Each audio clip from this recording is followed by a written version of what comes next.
bukanlah waktu yang sia-sia, bukanlah kerja yang sia-sia yang kita laksanakan ini.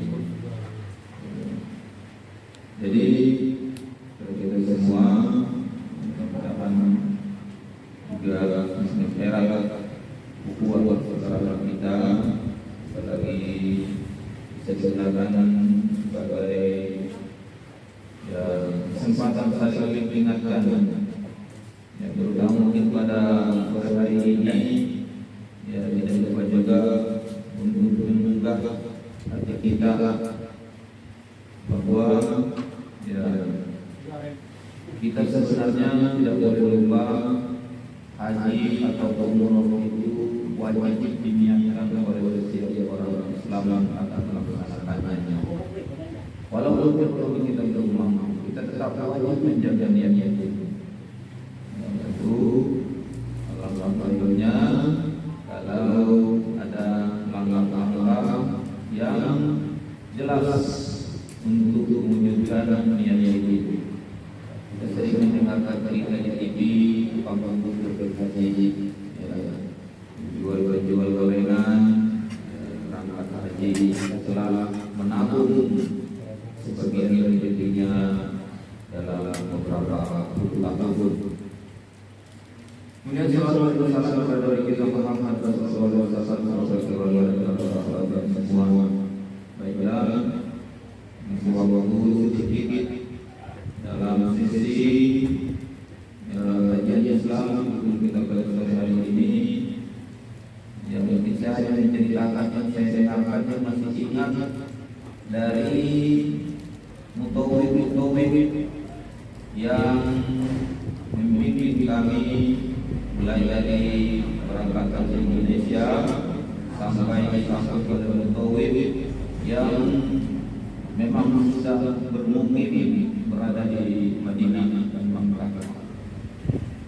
Terus diberikan motivasi banyak ilmu yang diberikan, apalagi kalau tempat-tempat sejarah kita tidak tahu di mana posisinya, di mana itu rumah Rasulullah waktu di Makkah, di mana posisinya rumah ibunya Aminah, ya, di Madinah, di mana rumahnya Abu Bakar, di mana rumahnya Utsman, ya, di mana rumahnya Ali bin Abi Thalib, tetap posisinya. Ya, jadi dengan mutawif itu mereka menceritakan setiap kita dibawa ya untuk melihat tempat-tempat bersejarah, itu akan menambah nikmatnya ya pelaksanaan ataupun perjalanan umroh kita itu kedua tanah haram Madinah dan Makkah Al-Mukarramah. Tanah haram Makkah Al-Mukarramah didoakan oleh Nabi Ibrahim alaihissalam agar tanah itu berkah dan dikunjungi oleh orang-orang Islam dari seluruh penjuru dunia.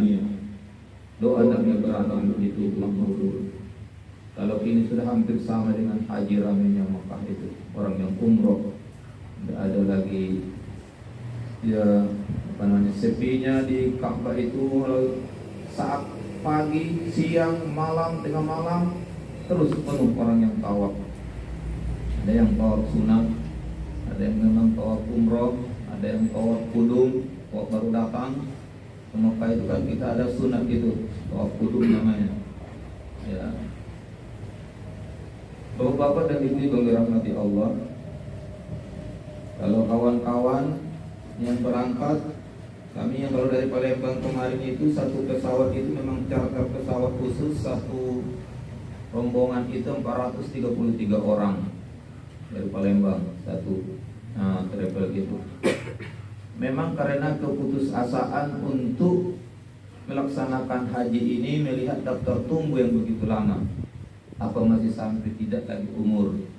Itulah motivasinya salah satu orang berangkat umroh itu. Ya. Ada yang sudah yang tua-tua itu sudah ngambil setoran dia, ya, karena masih nyebut 10 tahun, 15 tahun lagi baru berangkat. Sedangkan dia kini itu ngajak cucunya ikut umroh, dorong-dorong dia, ya. Sudah tua kan. Jadi memang Kalau di hati kita masih ada keinginan, apalagi keinginan kita itu kuat untuk berkunjung ke tanah haram, itu sesuai dengan fitrah manusia, ya fitrah kita, dan memang itu merupakan suatu kewajiban. Menyempurnakan agama kita itu salah satunya mengunjungi, ya mengunjungi Ka'bah. Sebaiknya pada saat bulan haji langsung bisa melaksanakan haji. Tapi kondisi saat ini pelaksanaan haji mungkin ada seperti katakanlah ujur, kita tidak bisa melaksanakannya. Walaupun kita banyak, giliran kita tidak dapat. Berarti solusinya umroh ini. Umroh juga diperintahkan dalam Al-Quran untuk dilaksanakan. Perlu Bapak dan Ibu yang dirahmati Allah, ya, kenikmatan pelaksanaan umroh itu, apalagi haji, sesuai dengan penyampaian mutawifnya, memang harus kita menjaga niat yang lurus sejak dari awal. Walaupun ada salah niat dari awal, di tengah perjalanan kita luruskanlah niat kita sampai di sana bahwa itu kita laksanakan karena Allah. Itulah baru terasa nikmatnya. Capek itu tidak terasa. Ya, hotel itu tidak ada artinya bagi kita walau fasilitasnya mewah, ya, lengkap, sejuk, ya, yang AC-nya lengkap. Kita ingin beribadah terus. Apalagi motivasinya kalau di Masjidil Haram itu kan, ya, satu kali sholat di situ pahalanya lebih baik daripada 100.000 kali sholat di masjid-masjid lain, termasuk masjid kita yang Sungai Bengkal apa ini, ya, simpang apa namanya, simpang untuk Betung, Tambak Sari, 100.000 kali, ya, perbandingannya. Selain Masjid Nabawi, kalau Masjid Nabawi 1000 kali lebih afdol. Nah, satu kali sholat di Masjid Nabawi dibanding masjid-masjid lain seluruh dunia selain Masjidil Haram. Bapak Bapak dan Ibu yang dirahmati Allah. Namun demikian, kalau kata mutawif, tetap saja ada jemaah umroh ditemukan, demikian juga haji, cuma tidur di hotel, tidak melaksanakan, ya, diajak pun tidak hadir. Itu saya rasa masalah niat juga itu. Ya, niatnya itu bukan untuk beribadah kan. Turunan Abu Jahal Bung Ustaz. Ya, jalan-jalan. Saya belum melihat, tapi mutawif cerita seperti itu. Apakah itu di karang-karangnya supaya yang jemaah yang apa itu jangan ada yang nyontoh itu kan? Ya, tapi mungkin bisa juga, ya, yang seperti itu. Karena kita itu apa namanya, paling 4 orang satu kamar. Kita paling bisa sempat lama-lama ngobrol dengan kawan kita itulah. Masing-masing sibuk dengan ibadahnya masing-masing. Ya, lirik-liriknya bagi yang punya lirik sesuai dengan petunjuk ataupun buku pedoman yang dibagikan oleh mereka itu. Kalau bagi saya, selama ini sudah ada terasa banyak gejala-gejala penyakit asam urat atau rematik. Alhamdulillah setelah balik ini hilang rasanya. Ya, karena di sana itu kan di Medina atau di Makkah itu sepuas kita minum air jam-jam. Di masjid tersedia, ya, tidak ada lagi beli-beli minum-minuman yang lain lagi. Air jam-jam itulah setiap minum. Bahkan botol aqua yang kosong itu diamankan, itu baik sembahyang bawa ke masjid diisi setelah mau pulang. Dan di hotel aja jam-jam juga. Ya, saran utama juga seperti itu. Ya, berdoalah, manfaatkanlah air jam-jam yang banyak ini untuk kesehatan kita. Tidak usah beli air minum yang lain-lain lagi. Minum itulah terus. Baca doanya. Allahumma inni as'aluka ilman nafi'a wa rizqan wasi'a wa shifaan min kulli da'in aw saqamin bi rahmatika ya arhamar rahimin. Ada di buku petunjuk ini, doa minum air zam-zam. Ya Allah, berikan kepadaku ilmu yang bermanfaat, rezeki yang luas, kesembuhan dari penyakit dengan rahmat-Mu ya Allah yang Maha Pengasih, Maha Penyayang. Terus kita berdoa seperti itu. Kita yakin doa kita itu, kita tidak ragu, insya Allah akan makin sehat. Bapak dan Ibu yang dirahmati Allah, kawan-kawan pada nanya, ya sudah didoakan kita semua di sana. Alhamdulillah sudah didoakan. Cuma seperti saya sampaikan tadi, Nabi sendiri doanya mustajab. Seperti yang dikatakan Mutawif, Nabi sering berada di tempat mustajab di samping Ka'bah dulu sebelum hijrah. Namun Nabi tetap melakukan usaha-usaha duniawi untuk mewujudkan doanya itu. Bukan santai-santai Nabi itu. Dia masih membagi waktu antara berdakwah, mencari nafkah, mengurus keluarga, bermain dengan cucunya, anaknya, semua dibagi-baginya. Bermasyarakat dengan sahabatnya, masih disapa semua sahabat-sahabatnya itu. Ada sahabat yang sakit, dikunjungi, dijenguk.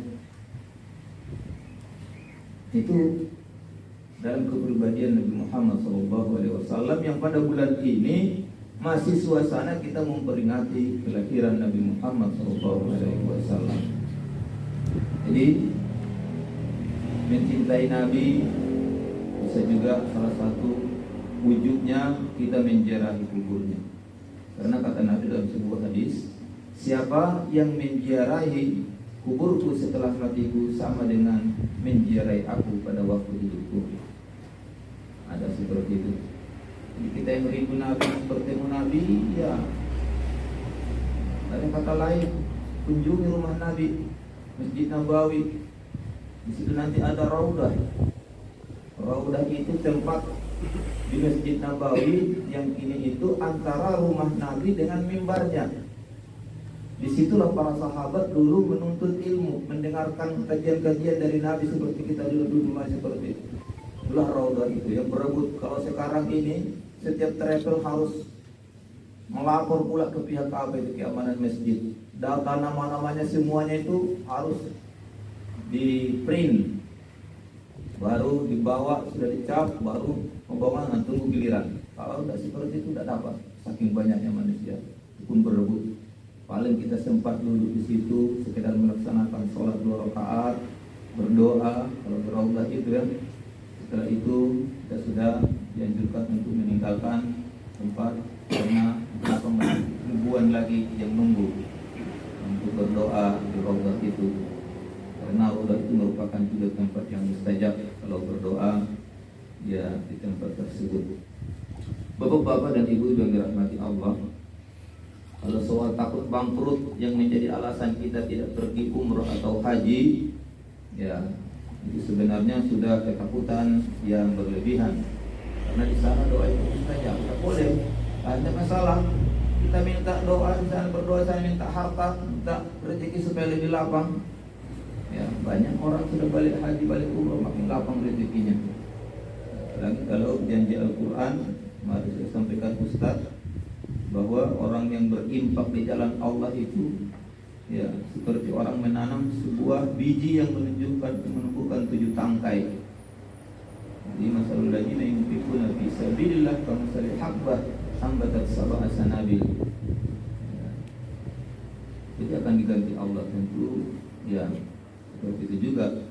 Jangan nanti setelah balik umroh haji kita pun tenang-tenang saja, santai-santai, tidak mau lagi tinggal nunggu, tidak mau lagi kerja kan, tinggal nunggu kapan doa saya itu nanti dikabulkan Allah ya. Kemarin saya berdoa supaya diberikan rezeki yang lapang. Ya. Nabi tidak seperti itu yang dipraktekkannya. Nabi rajin berdoa tapi tak berusaha. Ya.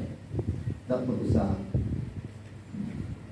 Bapak-bapak dan ibu yang dirahmati Allah, di ya banyak tempat-tempat yang kita rasakan juga sembahyang kita itu kalau sudah balik ke Indonesia, karena kita sudah melihat kiblat Ka'bah yang kita sembah, apa yang kita hadap untuk kita sembahyang, bukan kita sembahyang, yang kita hadap kiblat itu cuma arah kiblat kita, arah untuk sholat. Kita tidak menyembah Ka'bah. Ya, bisa kita lebih mudah khusus itu seperti rasanya. Kalau pengalaman saya sudah balik ke dusun, apalagi kalau kita sembahyang, kita sembahyang dekat Ka'bah itu, ya, apa kita bayangkan waktu kita di sini sudah sholat itu menghadap Ka'bah dan menunjukkan kekhusyukan sendiri. Jadi pokoknya kalau yang saya dengar-dengar yang sudah dan apa itu serombongan balik, kawan-kawan itu tidak ada yang menyesal, tidak ada yang menyesal berangkat umroh itu, asal puas semuanya, walaupun sudah puluhan juta habis duitnya dan melaksanakan itu. Bapak-bapak dan ibu yang dirahmati Allah, ya kepada kami ya agar semangat beribadah selama di Masjid Nabawi, di Madinah, di Masjidil Haram, di Mekah itu tetap dijaga setelah pulang ke rumah masing-masing. Jangan nanti ada yang berpikir ada yang lagi sholat ke masjid dah. Saya lau banyak sembahyang saya di Masjid Nabawi itu. Sekali sembahyang 100.000 kali lipat. Apa lagi sembahyang ke masjid ini? Nah, seperti itu logikanya. Harusnya itu memotivasi kita. Bagaimana kita lihat di sana orang berlomba-lomba beribadah itu. Kalau sejam lagi menjelang waktu baru kita berangkat ke masjid, baik Masjid Nabawi, Masjidil Haram, kita sholat di luar lah, tidak dapat lagi tempat di dalam. Ya, kalau penuh. Ya, sejam lagi menjelang waktu, menjelang ajat baru kita nak berangkat, baru sampai situ, kita sembahyang di luar lah. Kalau nak ingin di dalam ini ya, berarti 2 jam sebelum waktu sudah ada di masjid, baru kita dapat sembahyang di dalam. Tapi walaupun di luar sama dengan di dalam kalau pahalanya. Kalau hadisnya itu memang ya seluruh tanah haram itu ya dimanapun kalau kita sholat di situ dapat fadilah yang yang dijanjikan dalam hadis Nabi itu seluruh wilayah tanah haram itu. Tapi ya kalau kita ya serempak dengan jemaahnya tentu itu akan lebih baik. Bapak dan ibu-ibu dirahmati Allah, ya, alhamdulillah ya walaupun kurang istirahat sebelum berangkat ya, apalagi perjalanan dari Dusun sampai ke Palembang lagi ya, kemudian balik sudah sampai di Palembang jam 8 malam, nunggu poker dan ya pembagian dari jam-jam sudah jam 11 baru keluar dari bandara, istirahat lagi sebentar jam 12 malam berangkat dari Palembang menuju Dusun Tua lagi, nyupir pula lagi ya. Sampai jam 11 siang menjelang Jumat ke rumah. Alhamdulillah saya tidak ngedrop. Ya, dari Medan datang sudah sampai di rumah kami sampai. Orang tidak mau lagi nginap malam lagi. Hari Sabtunya besok orang itu saya antar pun lagi ke Jambi. Itu juga lagi jam mengantarnya. Tidak ada demam-demam. Alhamdulillah. Yang mungkin berkat daripada air zam-zam yang terus diminum di sana itu. Bapak dan ibu dirahmati Allah, setelah saya sampaikan ya, doa kita sebenarnya masih lebih mustajab lah kalau untuk itu. Saya yakin kalau kita sebutkan niat itu, ya Allah berangkatkanlah saya umroh secepatnya, terus kita sebutkan dalam sholat kita. Saya rasa apalagi sudah ada anggarannya. Iya, udah lama itu. Sampai nomornya kan? Tinggal nama itu kita itu lagi. Yang sudah saya sampaikan, masa-masa lalu kita, masa hitam kita, masa lalu kita dulu, tidak usah ditakutkan ke sana itu. Kita nak taubat ke sana. Tidak ada itu kata orang cerita-cerita kalau kita banyak gawe tidak beres itu malah ada usaha banyak hukumannya nanti siksanya sampai di sana inilah makan kelam lah itu macam-macam. Bukan itu. Mutowi mengatakan seperti itu juga. Bahkan dia menemukan orang jemaah yang merasa dirinya sudah mendapatkan hukuman di tanah haram. Ngapo kata dia? Saya tadi mandi air itu panasnya. Rupanya airnya itu istil kanti panas waktu waktu di hotel itu dia tidak tahu. Langsung dia dekat panas sangat tidak takut jadinya. Rupanya gara-gara manasik duniawinya belum diikuti. Manasik ini 2 kalau kita nak berangkat. Manasik ibadah dan manasik duniawi. Manasik duniawi itulah pengenalan hotel, alat-alat hotel itu. Ya, liftnya itu semuanya nomornya. Ya, supaya kita jangan sampai kaku di tanda keluar lift kan, tidak tentu. Ya, cuma itu kalau manasik itu yang diterangkan oleh ya tim manasiknya. Ibadahnya, niatnya, rukun-rukunnya, doanya dijelaskan. Kemudian secara duniawi ya itulah pengenalan hotel, cara mandi, air dingin, air sejuk, air panas, dengan putaran-putarannya semua ada.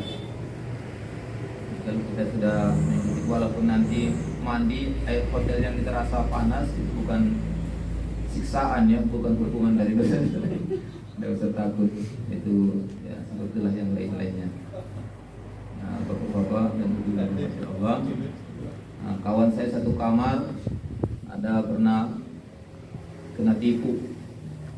Waktu itu istri saya itu demam, jadi saya tidak ikut dengan orang itu untuk sembahyang zuhur. Saya terakhir berangkat. Jadi kawan-kawan pulang, saya tanya orang tua itu, mana kawan kita? Tak, baru tidak ada, saya 1 menit 2 menit kami tengok belakang, tak ada lagi dia katanya. Kami balik belakang katanya. Kemarin itu jadi hilanglah dulu dia balik ke hotel. Jadi sampai jam 3 tidak juga balik-balik. Jadi telepon mutawifnya itu enggak diusahakan. Telepon kalau bisa ditelepon, banyak telepon. Dia di posisinya di sini. Tolong jemput Pak, saya jemput. Jadi saya tanya, aku tadi udah balik Pak. Dia pula tua orang tua Pak. Ya. Tadi ada orang taksi bawa saya, kata dia. Kata dia nak ngantar saya ke hotel, kata dia. Bawa sampai terowongan sana keliling-keliling, duit saya semua diambil sini. Ya. Jadi yang seperti itu ada di Mekah.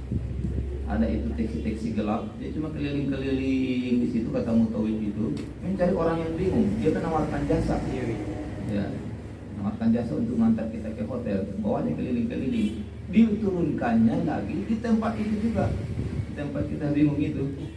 Ya, duit diambilnya semua. Untung dia bawa duit waktu berangkat cuma sekitar 1.500.000, habis 1.500.000 itu. Yang dalam ikat pinggang itu juga diambil lakuannya. Nah itu juga walaupun tanah haram, berani juga kawan-kawan yang di sana seperti itu. Cuma taksinya itu ya memang tidak resmi kan.